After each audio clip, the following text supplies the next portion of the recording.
भगवान से रिश्ता। राधे राधे मित्रों, एक बार मथुरा के निकट एक गांव में छोटी लड़की रहती थी। वृंदावन निकट होने के कारण वहां से बहुत से लोग ठाकुर जी के दर्शन को जाते थे। जब वो छोटी लड़की 5 साल की हुई तो उसके घर वाले बांके बिहारी जी के दर्शन को जा रहे थे। उस समय वाहन बहुत कम थे। उनको दर्शन को जाते देख उस छोटी लड़की ने कहा, पिताजी मुझे भी अपने साथ ठाकुर जी के दर्शन के लिए ले चलो। पिताजी ने कहा, बेटा आप अभी बहुत छोटे हो, इतना आप नहीं चल पाओगे, थोड़ा बड़े हो जाओ तब तुम्हें साथ ले जाएंगे। कुछ समय बीता। जब वो 7 साल की हुई तो फिर घर वालों का किसी कारणवश वृंदावन जाना हुआ।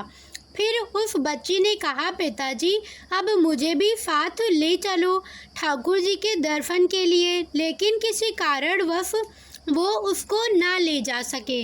बच्ची के मन में ठाकुर जी के प्रति बहुत प्रगाढ़ प्रेम था। वह सब उनका मन से चिंतन करती और दुखी भी होती थी कि ठाकुर जी के दर्शन को आज तक न जा सकी। गांव में उसके सभी सहपाठी प्रभु जी के दर्शन कर चुके थे।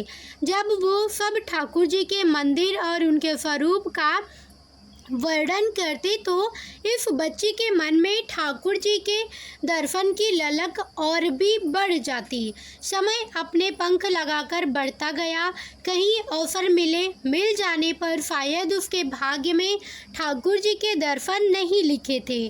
जब वो 17 साल की हुई तो उसके पिताजी को उसके विवाह की चिंता होने लगी।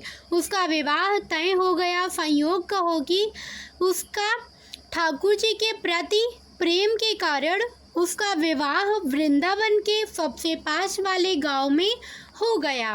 वह लड़की बहुत प्रसन्न थी कि अब तो मुझको भी ठाकुर जी के दर्शन होंगे। जब विवाह संपन्न हुआ तो वह अपने ससुराल गई। फिर रस्म निभाने के लिए वापस अपने घर आई। 1-2 दिन बाद वो और उसके पति जब वापस अपने घर जा रहे थे तो बीच में यमुना नदी पर उसके पति बोला, तुम कुछ देर इधर बैठो, मैं यमुना में स्नान करके आता हूँ। उस लड़की का चिंतन ठाकुर जी पर चला गया और सोचने लगी कि कब ठाकुर जी दर्शन होंगे। उस लड़की ने लंबा घूंघट निकाल रखा था क्योंकि गांव है, ससुराल है, और वहीं बैठ गई। फिर वो मन ही मन विचार करने लगी कि देखो ठाकुर जी की कितनी कृपा है, उन्हें मैंने बचपन से भजा और दर्शन के लिए लालायित थी। उनकी कृपा से अब मेरा विवाह श्री धाम वृंदावन में ही हो गया। पर मैं इतने सालों से ठाकुर जी को मानती हूँ पर अब तक कोई भी रिश्ता नहीं जोड़ा। फिर सोचने लगी, ठाकुर जी की उम्र क्या हो सकती है, मेरे हिसाब से लगभग 17 वर्ष के ही होंगे। मेरे पति 21 वर्ष के हैं, उनसे थोड़े ही छोटे होंगे, इसलिए वो मेरे पति के छोटे भाई की तरह हुए, तो मेरे देवर की तरह। लो आज से ठाकुर जी मेरे देवर होंगे। अब तो ठाकुर जी से नया संबंध जोड़कर उसका मन बहुत प्रसन्न हुआ और मन ही मन ठाकुर जी से कहने लगी, ठाकुर जी आज से मैं आपकी भाभी और आप मेरे देवर हो गए। पर वो समय कब आएगा जब आप मुझे भाभी भाभी कहकर पुकारेंगे। जब वो किशोरी ये सब सोच ही रही थी तभी एक किशोरावस्था का सांवला लड़का आ गया और कहने लगा, भाभी भाभी।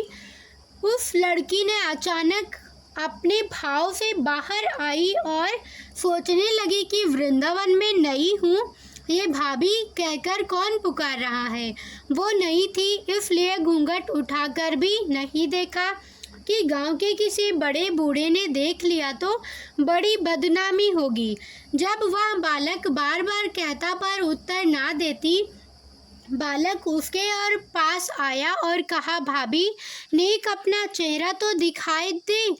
अब वह सोचने लगी, अरे बालक तो बहुत जिद कर रहा है, इसलिए उसने और कसकर अपना घूंघट पकड़कर बैठ गई कि कहीं घूंघट उठाकर देख ना ले। भाभी, आपने ये पर्दा क्यों कर रखा है? हम तो आपके देवर हैं। उस लड़की ने उसको एक नज़र देखा, फिर कहा, नहीं, हम आपको नहीं जानते, और घूंघट ओढ़ लिया। नहीं नहीं, हम आपको जानते हैं, आप उस गांव के हो ना, बस ही कुछ ही दूर में मेरा घर है। भाभी, अपना चेहरा तो दिखाओ। जब कह दिया ना हम आपको नहीं जानते, इनको पता चल गया तो बहुत मार पड़ेगी। भाभी, आप तो नाराज हो रही हैं। देखो, हम आपके देवर हैं, आपसे मिलने के लिए इतनी दूर तक आ गए हैं, और आप होगी बात भी नहीं कर रही हो क्योंकि आप हमसे मिलना नहीं चाहती थी। और इतना कहकर ही उस लड़के ने घूंघट खींच लिया और चेहरा देखा और भाग गया।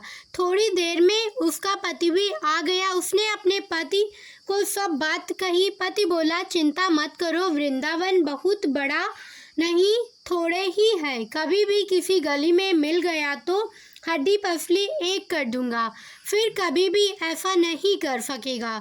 तुम्हें जब भी और जहाँ भी दिखे मुझे ज़रूर बताना। कुछ दिन बाद उसकी सासू माँ ने अपने बेटे से कहा, अब बहू मायके से भी आ गई, पर तुम दोनों अभी तक बाके बिहारी जी के दर्शन को नहीं गए।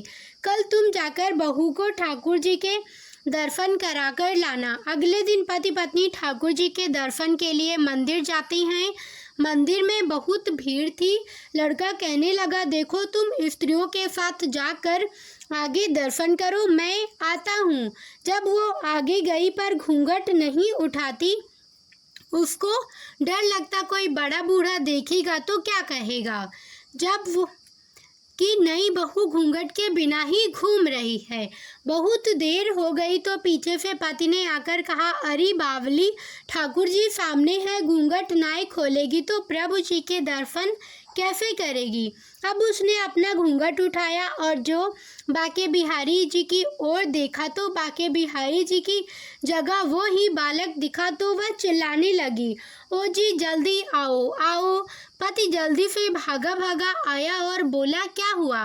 लड़की बोली, उस दिन जो मुझे भाभी भाभी कहकर भागा था वह लड़का मिल गया। पति ने कहा, कहाँ है? अभी उसे देखता हूँ, बता तो जरा। उसने ठाकुर जी की ओर इशारा करके बोली, ये रहा आपके सामने। तो कहाँ? ये तो है। उसके पति ने देखा तो अवाक रह गया और मंदिर में ही अपनी पत्नी के चरणों में गिर पड़ा और बोला, तुम धन्य हो। वास्तव में तुम्हारे हृदय में सच्चा भाव ठाकुर जी के प्रति है। हम इतने वर्षों से वृंदावन में हैं, पर आज तक हमें उनके दर्शन नहीं हुए, और तेरा भाव इतना उच्च है कि ठाकुर जी ने तुझे दर्शन दिए। ठाकुर जी से सच्ची प्रेम से जो रिश्ता करो वो वे जरूर निभाती हैं। जैसे इस कहानी में ठाकुर जी ने देवर का संबंध निभाया। ऐसी वीडियो देखने के लिए वीडियो को लाइक, चैनल को सब्सक्राइब करें। धन्यवाद।